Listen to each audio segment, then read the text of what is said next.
Puji nama Tuhan, kita bersyukur ya kalau hari ini bisa ada di hadapan Tuhan bersama-sama dan kita boleh kembali untuk belajar sesuatu dari kebenaran firman Tuhan yang sungguh amat benar. Nah, saudaraku sekalian, saya percaya bahwa kebaikan Tuhan itu selalu nyata, kebaikan Tuhan itu selalu ada di kehidupan kita.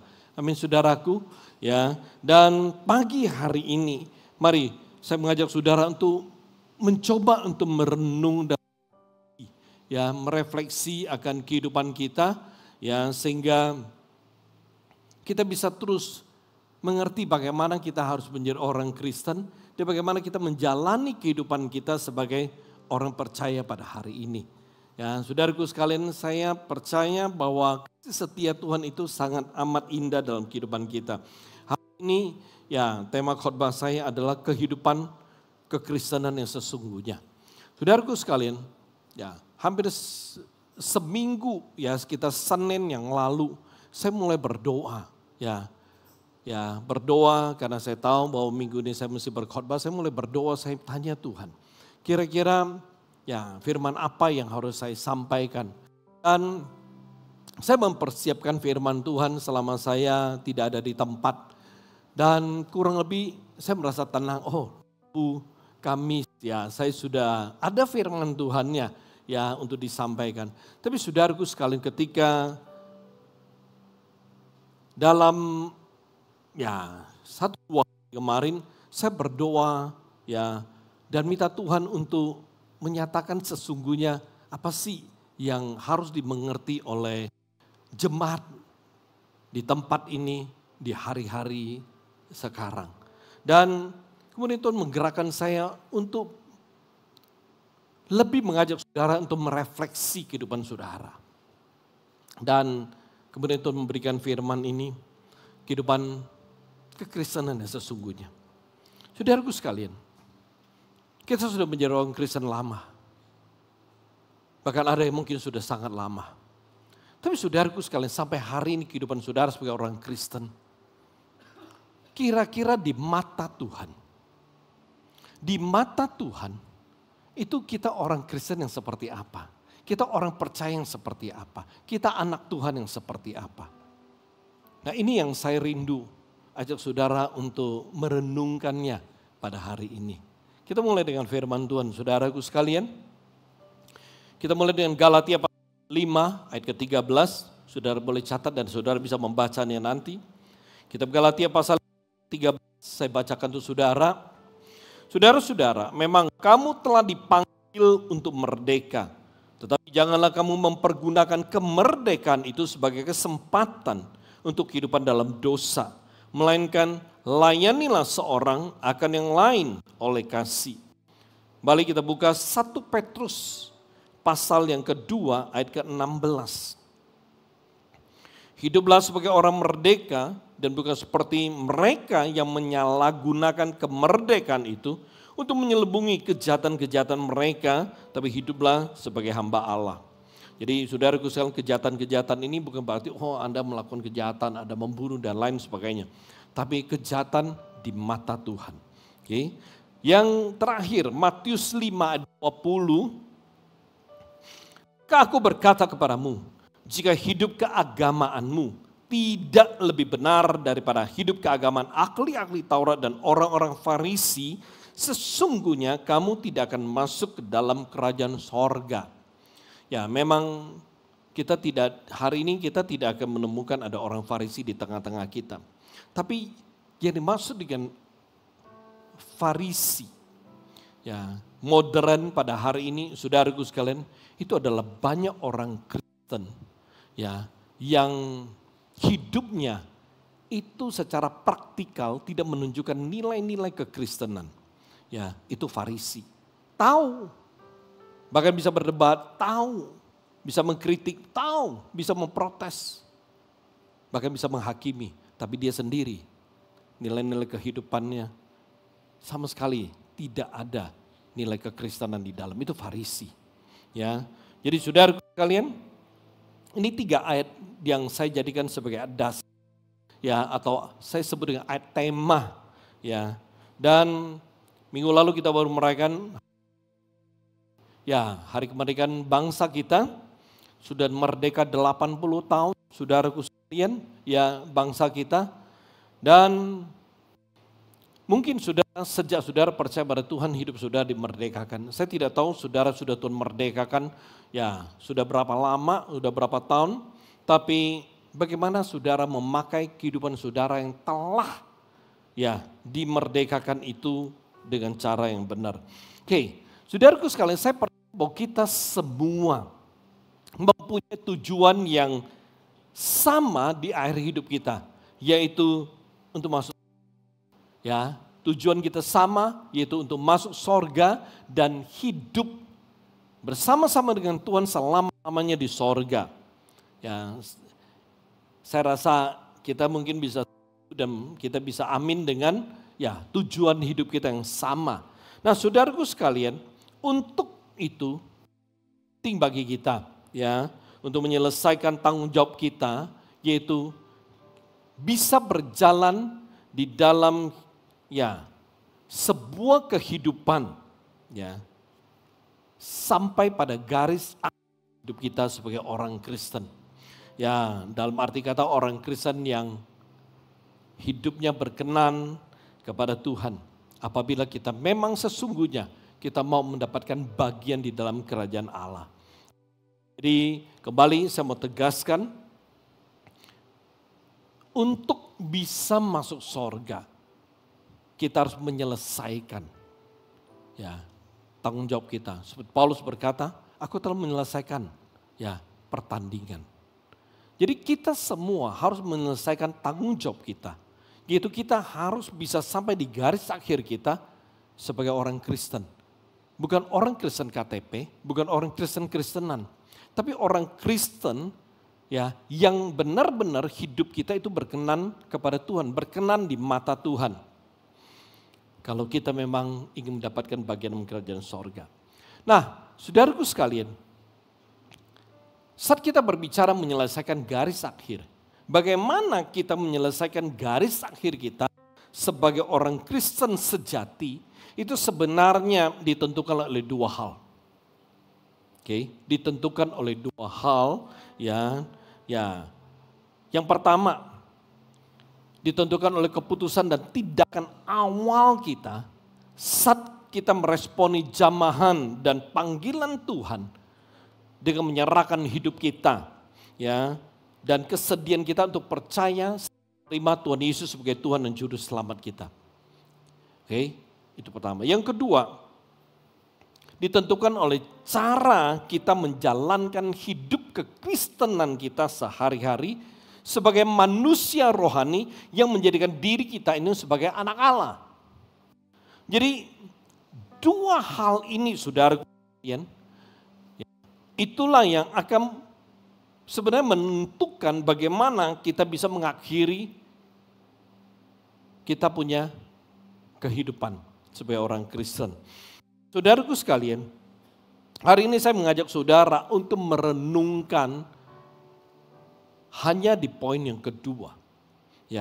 Karena poin pertama saya percaya kita sudah lewati, kita sudah terima Tuhan dan lain sebagainya. Tapi saya mengajak saudara untuk merenungkan poin yang kedua, yaitu cara kita menjalankan hidup kekristenan kita sehari-hari. Saudaraku sekalian, ini yang perlu saudara dan saya pikirkan, renungkan.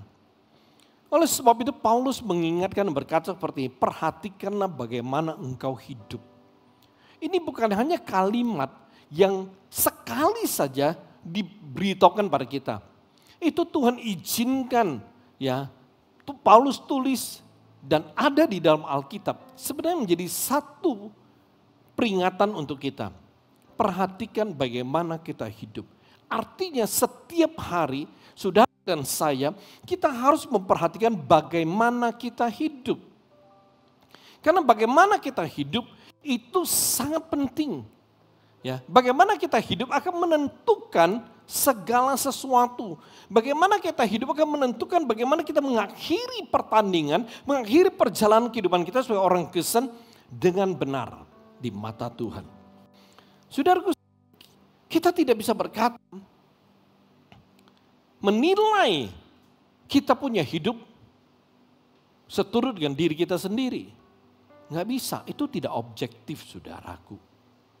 Karena setiap orang ketika menilai hidupnya sendiri, dia pasti akan merasa, gue orang Kristen yang baik, gue oke-oke aja.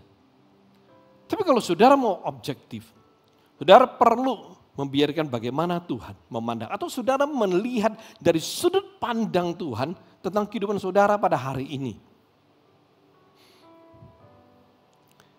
Saudaraku sekalian, setelah kita percaya Yesus, kita memperoleh keselamatan. Dan keselamatan kita itu harus kita maintain. Kita buka sebentar, kita lihat sebentar Filipi pasal yang kedua ayat ke-12. Filipi pasal yang kedua ayat 12, firman Tuhan bilang begini.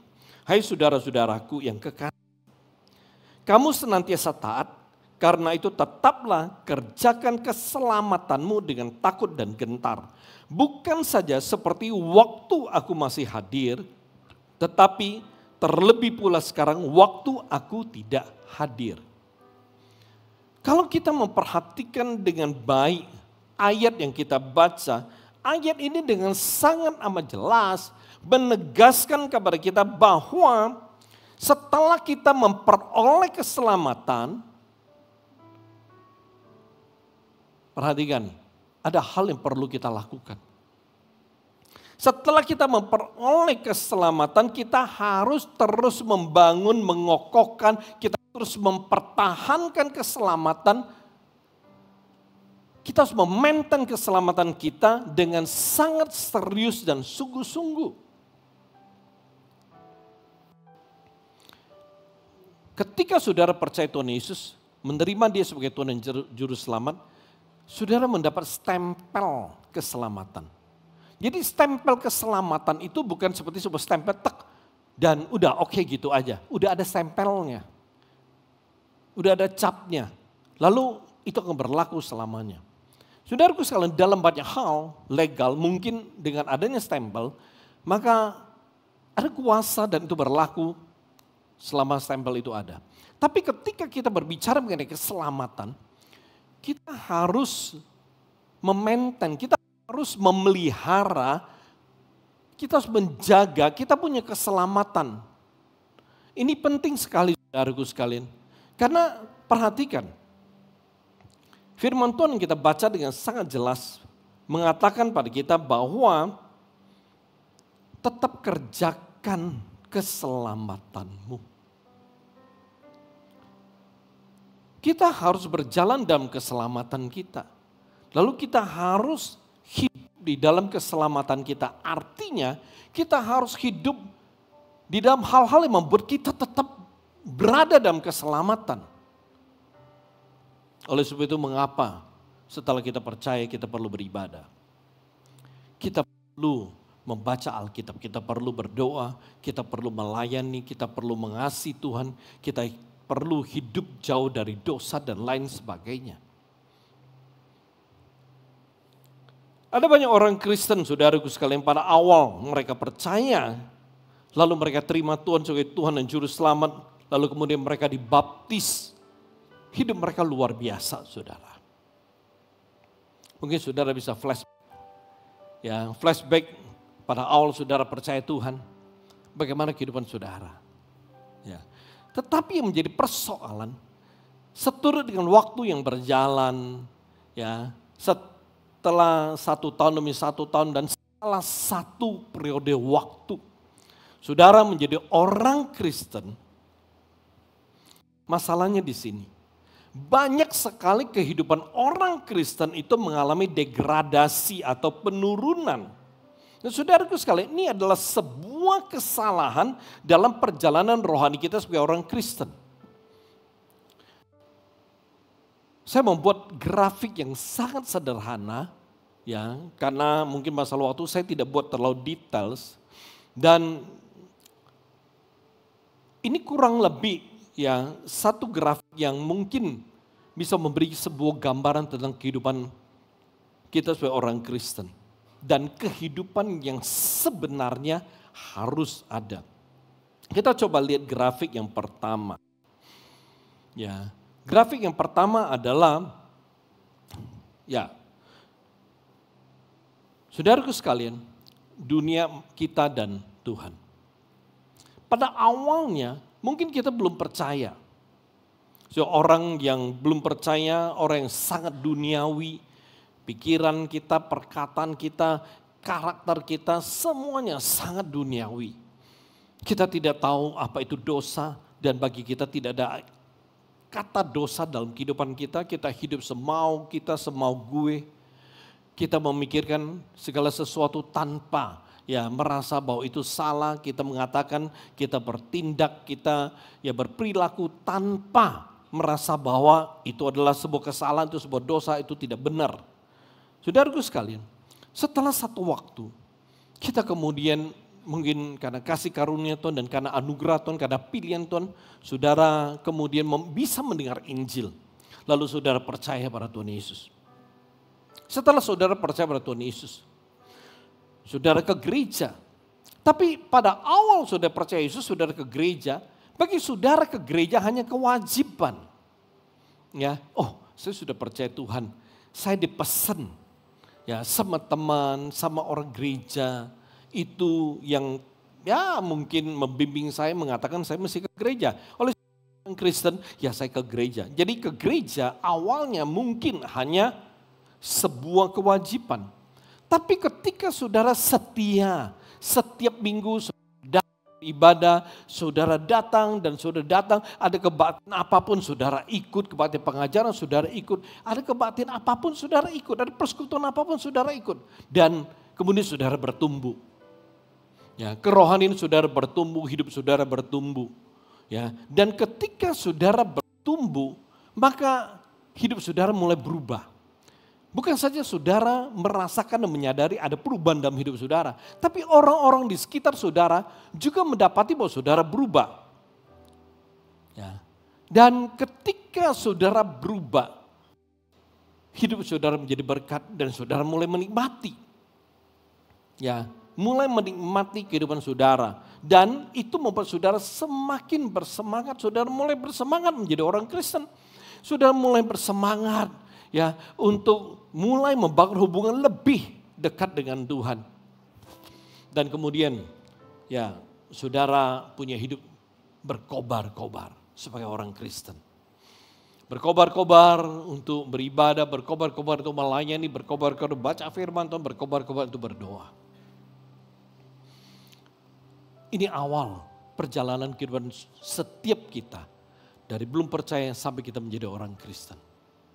Dan saudaraku sekalian,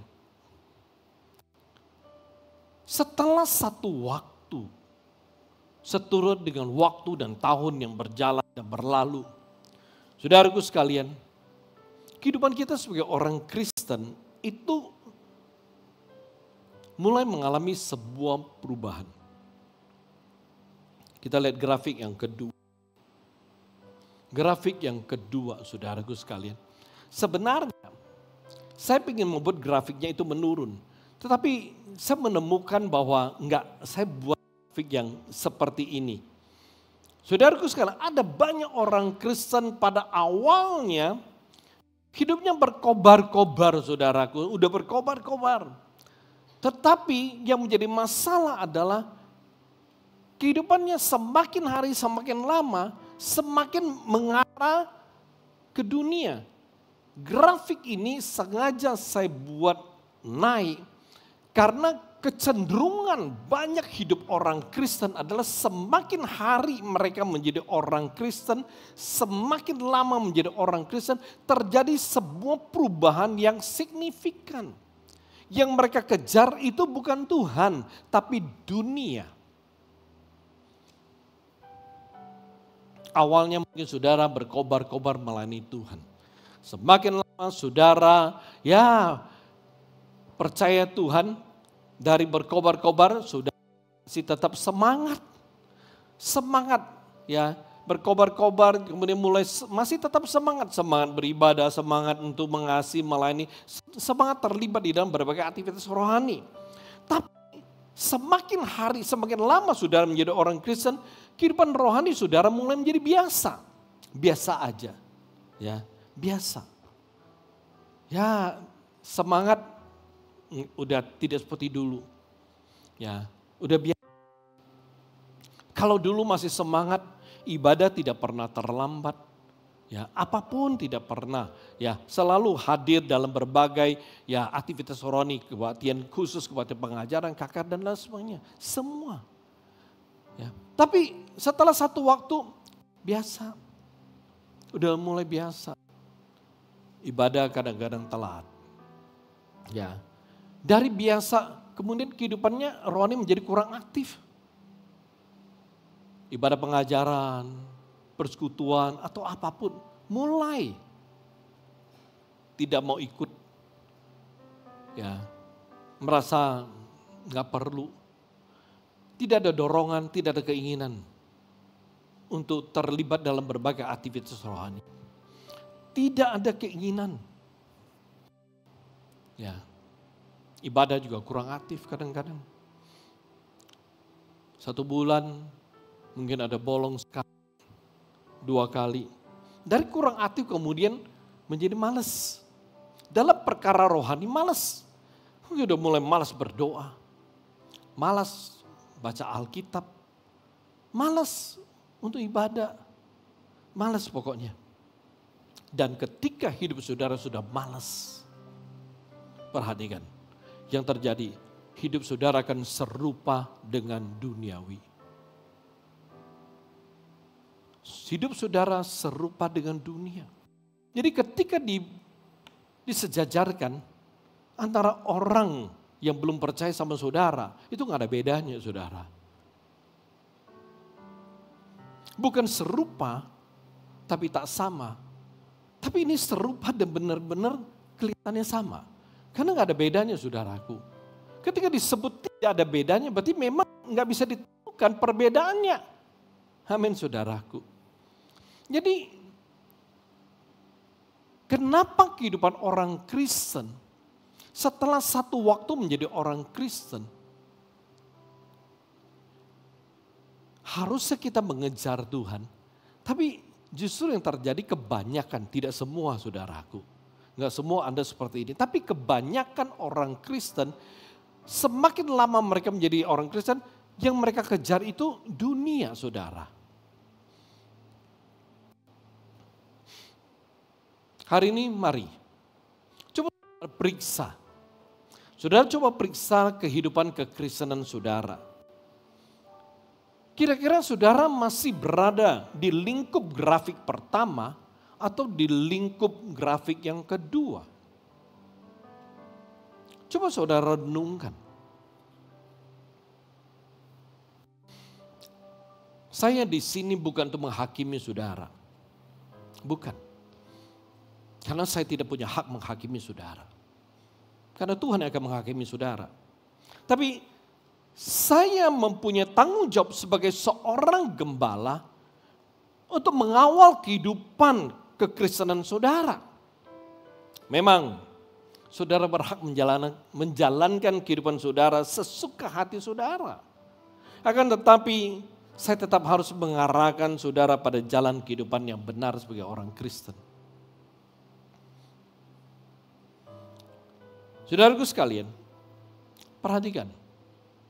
Firman Tuhan yang kita baca di atas, di awal tadi.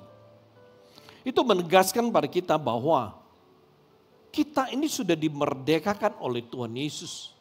Dari berbagai belenggu dosa.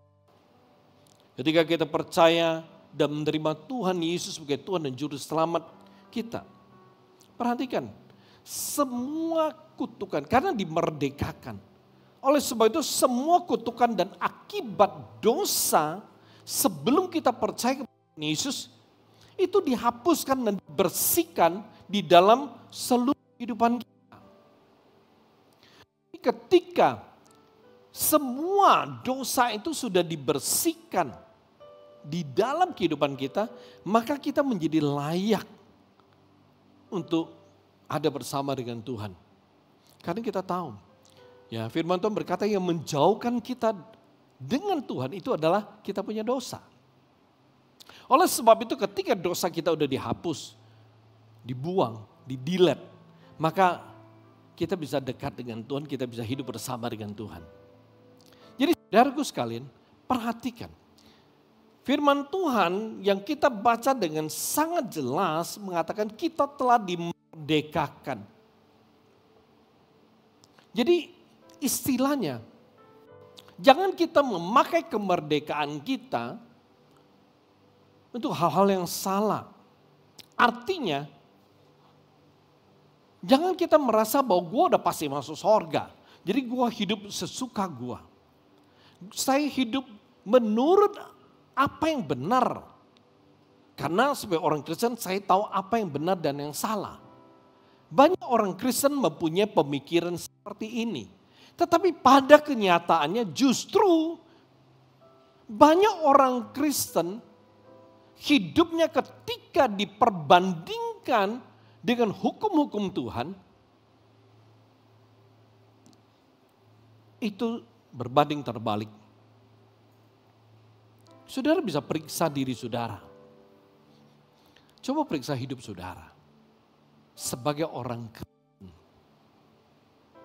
Kira-kira menurut saudara, saudara punya hidup itu sudah layak enggak? Sudah beriman kepada Tuhan atau tidak?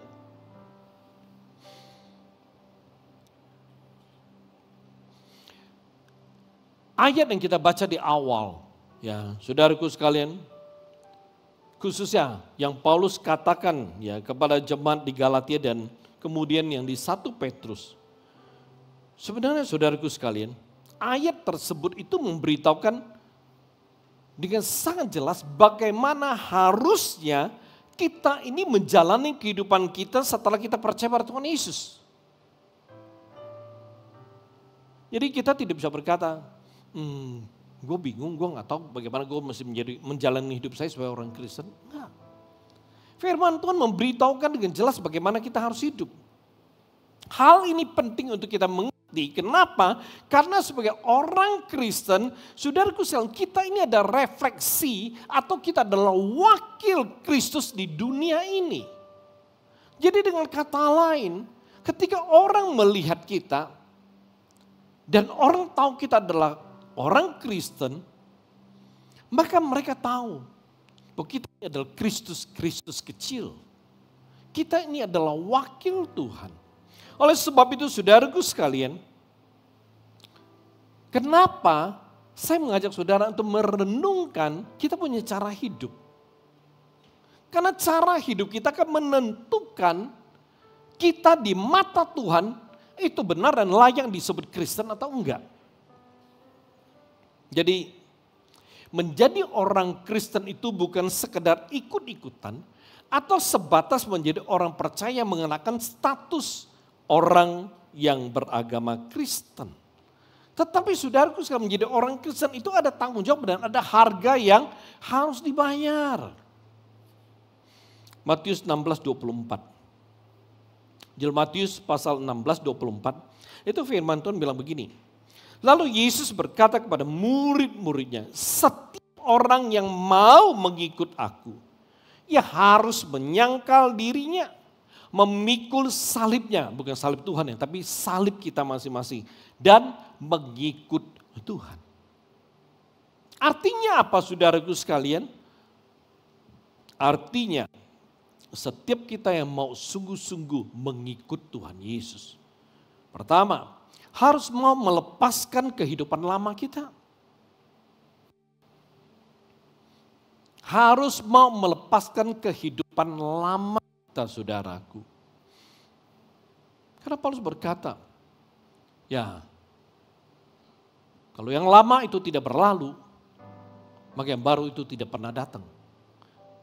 Ya, jadi setelah saudara percaya Yesus, maka harus saudara lepaskan. Saudara punya kehidupan lama. Saudara punya manusia lama. Itu saudara buang. Karena kalau enggak, tetap sama saudaraku. Yang kedua, saudara harus bisa menanggalkan keinginan diri sendiri. Seberapa banyak dari kita yang setelah menjadi orang Kristen sekian tahun, bisa sungguh-sungguh mengerti bahwa kita hidup seturut dengan keinginan Tuhan. Karena memang sebenarnya kita ini milik Tuhan, saudara. Ya, kita sudah tebus, sudah dibeli dengan harga yang mahal, kita milik Tuhan kok. Ya, dalam arti kata sebagai milik Tuhan. Ya, kita harus melakukan apa yang Tuhan inginkan. Yang ketiga, ya, seturut arti dari ayat tersebut, yaitu kita harus menyadari bahwa hidup kita itu bukan milik kita, tapi milik Kristus. Tetapi menjadi persoalan, ada banyak orang Kristen setelah sekian tahun menjadi orang Kristen, mereka merasa, bahkan dalam arti kata tidak pernah sadar bahwa hidup mereka itu milik Tuhan. Mereka selalu merasa bahwa hidup ini milik dia. Ini hidupku loh, ini milikku. Jadi aku bisa hidup sesuka hatiku. Aku mau melakukan apapun yang aku mau. Dalam hidupku dan dengan hidupku. Ini masalahnya. Masalahnya mengapa kita dalam ayat ini? Karena kita tidak pernah menyadari hidup kita ini bukan milik kita. Oleh sebab itu, sekalian dulu saya sering berkata begini. Ketika saudara mau mencoba untuk mengerti bagaimana menyerahkan hidup kita kepada Tuhan, adalah pada saat kita ingin melakukan sesuatu yang salah. Ya, pernahkah kita mencoba berpikir seperti ini? Kira kalau saya melakukan ini berkenan kepada Tuhan atau enggak? Kalau saya berkata atau mengatakan ini berkenan kepada Tuhan atau tidak? Kalau saya berpikir seperti ini, itu berkenan kepada Tuhan atau enggak? Ini tidak mudah, saudaraku. Tapi kalau kita mau hidup dengan sesungguh-sungguhnya bahwa hidupku bukannya aku lagi tapi milik Kristus, maka itu harus kita lakukan. Tapi ketika kita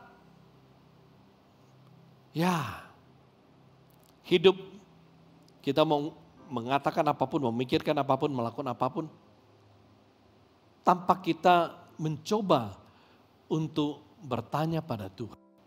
Atau mencoba kalau saya begini, kira-kira itu benar gak di mata Tuhan? Nah, saudaraku sekalian, oleh sebab itu menjadi orang Kristen itu tidak mudah. Alkitab berkata bahwa lebih sulit unta melewati lubang jarum. Amin, saudaraku. Sangat sulit unta melewati lubang jarum. Ya, karena kembali kepada budaya orang Yahudi atau orang dalam perjanjian lama. Pintu gerbang ada yang gede, ada satu yang kecil. Yaitu lalu lalang manusia. Pada waktu menjelang malam atau dalam keadaan darurat, pintu gerbang besar itu nggak dibuka. Yang dibuka itu pintu gerbang kecil. Dan unta kalau mau masuk itu setengah mati, dia mesti jongkok. Karena itu bahwa dikatakan oleh Alkitab, betapa sulitnya unta melewati lubang jarum. Jadi kehidupan orang Kristen itu sebenarnya tidak mudah, saudaraku. Ya, kehidupan tanda kutip orang Kristen itu tidak mudah. Yang lain, yang keempat, saudaraku, arti lain adalah harus bersedia rela menanggung penderitaan karena Kristus. Saudaraku sekalian, jarang sekali hari ini orang Kristen rela menderita karena Kristus. Kebanyakan terpaksa menderita karena Kristus. Yang benarnya adalah kita harus rela menderita karena Kristus. Ya, saudaraku sekalian. Kemudian yang lain, arti yang lain adalah setia, harus setia beribadah. Nah, perhatikan. Saudaraku sekalian, ini ayat Yesus tinggalkan Matius 16:24. Yesus tidak berkata bahwa hanya orang-orang tertentu. Tapi Yesus berkata, setiap orang yang mau mengikut aku, ia harus menyangkal dirinya, memikul salib dan mengikut aku. Yesus gak pernah berkata bahwa imam-imam, lewi-lewi, pendeta penginjil, itu harus Yang mau mengikut aku harus menyangkal diri. Tapi Tuhan Yesus berkata setiap orang. Setiap orang yang percaya kepada dia. Maka dia harus bisa menyangkal dirinya, memikul salibnya dan mengikut Tuhan. Nah saudaraku sekarang kita kembali. Proses perjalanan hidup orang Kristen itu adalah sebuah proses pembaharuan yang terus-menerus terjadi dari hari ke hari oleh firman Tuhan dan Roh Kudus. Ya, jadi ini harus saudara mengerti bahwa kehidupan kita sebagai orang Kristen, proses perjalanan kita itu adalah proses pembaharuan. Jadi artinya dari saudara percaya menerima Tuhan Yesus sebagai Tuhan dan Juru Selamat, itu prosesnya sudah berhenti, enggak. Kita akan terus diperbaharui. Dan itu terjadi terus menerus. Enggak ada durasi waktu, oh sudah diperbaharui 3 tahun, 5 tahun, 7 tahun, 10 tahun. Udah selesai, tidak perlu proses pembaharuan. Saudaraku sekalian, hidup kita itu tidak seperti berlian, diamond, ya, yang ditemukan, ya, dalam arti kata, sebuah gunung diledakkan atau ditambang, ditemukan berlian, lalu dibersihkan, dicuci, kemudian dipotong, sampai ke tempat pemotongan, terus semua, ya, kemudian dibentuk dan akhirnya dipotong jadi berapa shape, 52, 54, dan kemudian sudah jadi sebuah cincin, tak sudah selesai. Itu sudah perfect, itu diamond. Itu bernilai tinggi. Dan sudah selesai, nggak ada proses apapun. Nah kehidupan kita tidak seperti demikian. Bukan proses diamond dari pertambangan sampai kemudian menjadi sebuah cincin, sebuah kalung yang dipajang dan dijual. Enggak. Kita punya kehidupan kekristenan, proses pembaharuan terus berlangsung sampai kapan? Sampai waktu kita ini diangkat dan kita ada bersama dengan Tuhan. Dan proses pembaharuan itu adalah melalui firman dan Roh Kudus, saudara. Enggak ada yang lain. Enggak ada yang lain. Proses pembaharuan dalam kehidupan kekristenan kita adalah melalui firman dan Roh Kudus. Dan proses pembaharuan itu, saudaraku sekalian, ketika kita masuk di dalam, maka kita akan mengalami perubahan dalam karakter, dalam pikiran, dalam perasaan, dalam perilaku, cara hidup kita, dan juga kita punya kehendak. Jadi ketika kita bicara mengenai proses pembaharuan, maka segi-segi itulah yang diperbaharui di dalam kehidupan kita. Oleh sebab itu setiap orang Kristen yang mengalami pembaharuan, kita bisa menemukan perubahan di dalam kehidupan mereka. Kalau satu orang Kristen, kalau saudara lihat sejak dia percaya sampai sekarang, tidak ada perubahan yang terjadi dalam hidupnya, artinya tidak ada pembaharuan yang terjadi dalam hidupnya. Dengan kata lain, hidupnya itu tidak bisa dibaharui oleh firman sama Roh Kudus. Bukan firman Tuhan atau Roh Kudus tidak punya kuasa, tapi memang dia tidak mau dibaharui. Dia tidak mau melepaskan hidup lamanya.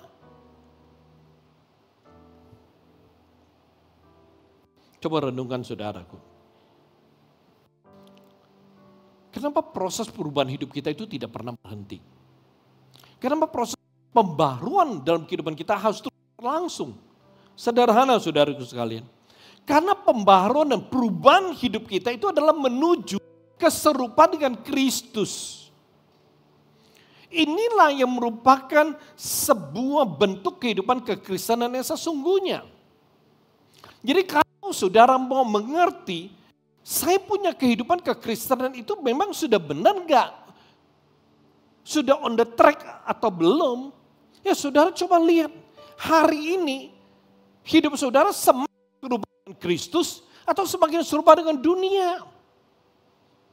Kira-kira saudara coba lihat dua grafik yang di awal yang ditampilkan. Kira-kira saudara berada di grafik yang pertama atau yang kedua? Ini yang kita perlu mengerti. Ya, ini yang perlu kita mengerti. Sebab itu kita perlu memperhatikan kehidupan kita masing-masing. Saudara semakin menjadi manusia rohani atau semakin menjadi manusia duniawi? Kita memang masih hidup di dunia ini. Tapi saudaraku sekalian, ingat firman Tuhan berkata roh di dalam kita itu lebih besar.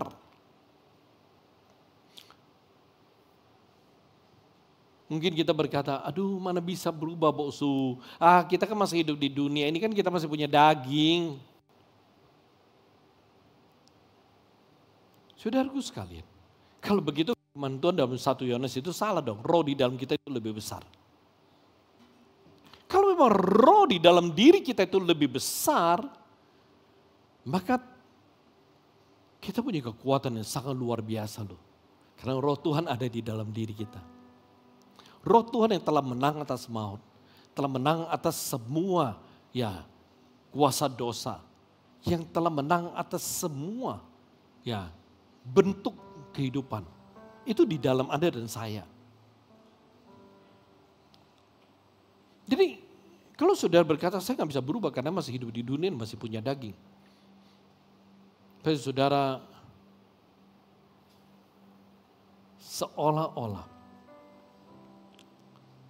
saudara meniadakan kuasa firman. Roh di dalam kita itu lebih besar daripada semua roh ada di dalam dunia. Saudaraku sekalian, setiap minggu saudara beribadah pada Tuhan dan mungkin setiap hari saudara berdoa dan membaca Alkitab. Saya katakan mungkin karena ada banyak orang Kristen yang tidak berdoa dan tidak baca Alkitab setiap hari. Tetapi kalau saudara setiap minggu beribadah, setiap hari berdoa, membaca Alkitab, tapi karakter saudara tidak berubah, perbuatan saudara itu tidak berubah, perilaku saudara tidak berubah, cara pikir saudara itu tidak berubah, dan lain sebagainya, saya mau katakan, maka kehidupan kekristenan saudara itu tidak punya kekuatan yang mampu membawa dampak yang nyata bagi keluarga saudara yang belum percaya, bagi orang-orang sekitar saudara yang belum percaya. Saudaraku sekalian, kesalahan dan kegagalan dalam memahami hidup kekristenan yang sesungguhnya itu dapat menghambat pengenalan yang benar akan Tuhan dan menghambat pertumbuhan iman saudara sehingga hidup saudara sulit menjadi berkat, malah sebaliknya hidup saudara itu menjadi batu sandungan. Oleh sebab itu coba perhatikan hidup kekristenan saudara hari ini. Hidup saudara jadi berkat atau jadi batu sandungan?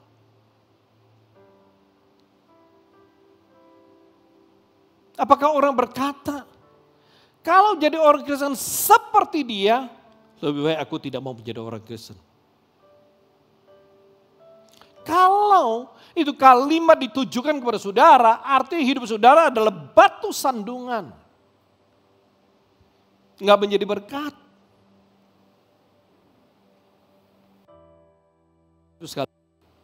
Jadi kehidupan kekristenan yang sesungguhnya itu adalah kehidupan yang seperti apa? Saya buat kesimpulannya untuk saudara. Kehidupan kekristenan yang sesungguhnya adalah sebuah kehidupan yang pertama, yang terus berubah menuju keserupaan dengan Kristus. Yang kedua, ada pembaharuan di dalam karakter, di dalam perbuatan, di dalam perilaku, dan di dalam cara pikir. Yang ketiga, yang semakin hari semakin rohani, bukan semakin duniawi. Yang mengerti berjalan dalam kehendak Tuhan. Saudaraku sekalian, ini adalah kehidupan kekristenan yang sesungguhnya. Coba saudara perbandingkan. Kira-kira hari ini hidup saudara itu seperti 4 ini atau enggak? Mari kita tundukkan kepala saudaraku sebelum kita berdoa. Saya mengajak saudara untuk menenangkan diri saudara.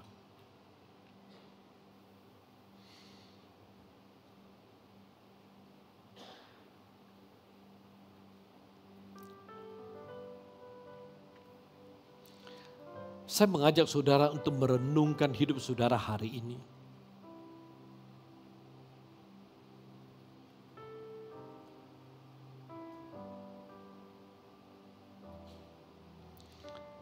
Hari ini,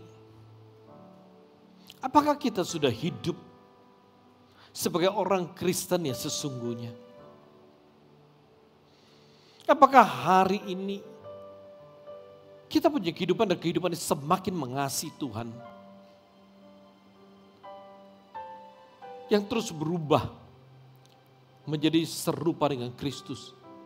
Atau sebaliknya, hidup kita itu berubah, ya berubah juga. Tapi semakin duniawi. Renungkan. Renungkan kita punya perkataan, renungkan kita punya perbuatan, renungkan kita punya tindakan, renungkan kita punya perilaku, renungkan kita punya cara pikir.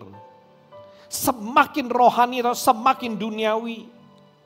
Semakin serupa dengan Kristus atau semakin serupa dengan duniawi.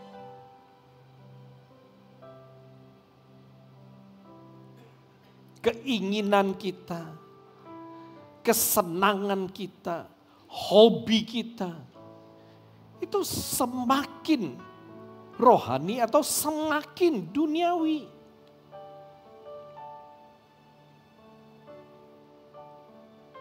Yang kita kejar hari ini, apakah keselamatan yang sempurna, hidup yang berkenan kepada Tuhan? Atau sebaliknya, yang kita kejar adalah popularitas, kesenangan duniawi atau kesenangan daging, kebanggaan daging, kebanggaan duniawi. Coba renungkan. Hari ini Anda bangga bisa ada di hadapan Tuhan melayani Tuhan.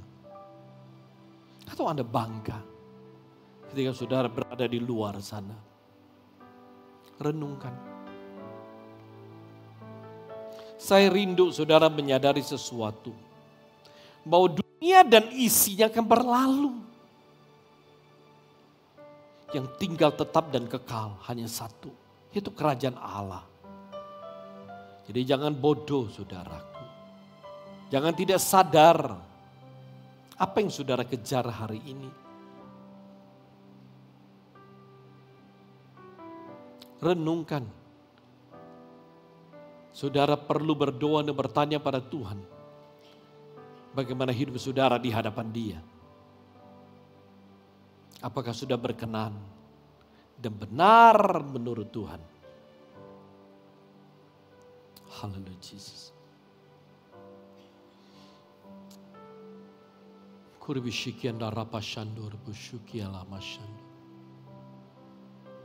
Bapak hamba berdoa, Bapak menyerahkan firman-Mu pagi ini. Berserahkan dalam tangan kuasa-Mu. Engkau memberkati firman-Mu. Dan Engkau terus menyempurnakannya dalam kehidupan setiap anak-anak-Mu yang mendengar, setiap orang yang mendengar. Engkau terus beri kekuatan. Sehingga mereka benar-benar Tuhan bisa mengerti dan dimengertikan oleh firman-Mu. Sehingga pada hari ini mereka memperoleh kekuatan untuk membuat keputusan yang benar di hadapan-Mu. Terima kasih Bapak, terpujilah nama-Mu, mulia bagi nama-Mu. Di dalam nama Yesus Tuhan aku berdoa, aku menyerahkan firman-Mu dan bersyukur. Haleluya, amin, amin.